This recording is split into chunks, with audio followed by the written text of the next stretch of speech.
Hi fans! Nandito po ako sa Luzard Farm.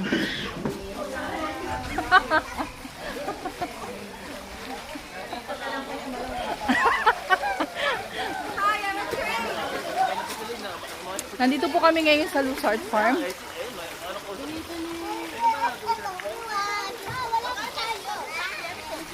Sabi po sa akin ng may-ari dito, lumakad daw po ako ng 200 meters. Oh, 2 meters. 2 meters lang pala. Tapos, pag daw nauntog na ako, oh, mauuntog nga pala. Ayan, nauntog nga ako. Ayan. Makikita ko na daw yung Queen Mango. Ayan na nga siya, oh. Ang dami niya. Ang dami niyang bunga. Ngayon lang ako nakakita ng ganito kalaking mangga. Ayan pa. Look. Oh. Ito na po ang may-ari. May dala-dala siyang sinusugod na ako. Sinusugod na po ako. May dala-dala siyang itak. Bawal yan! Bawal daw po itong ginagawa ko. Baka mausog niya. Baka daw mausog. O, naniwala ka na. Ayan po. Naniwala ka na mas mahaba Ito po pa sa ang mukha mo. may-ari. Hindi, dikit mo yung mukha mo. Mas mahaba pa nga po sa akin yung mangga, oh.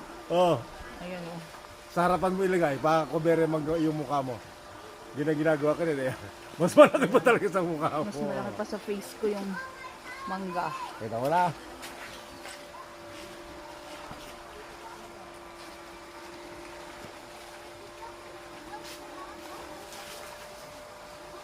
Nangangawit na yung kilikili ko. Nakita ka naman suha.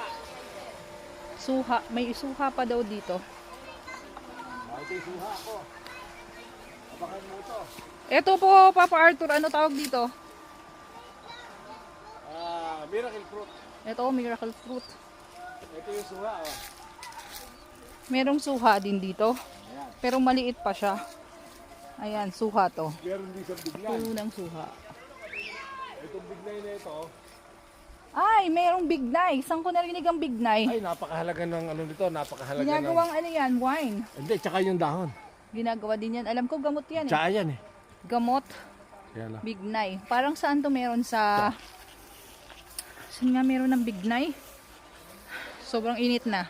Halika, tingnan mo rito. Maninegra na ako dito. Napakainit.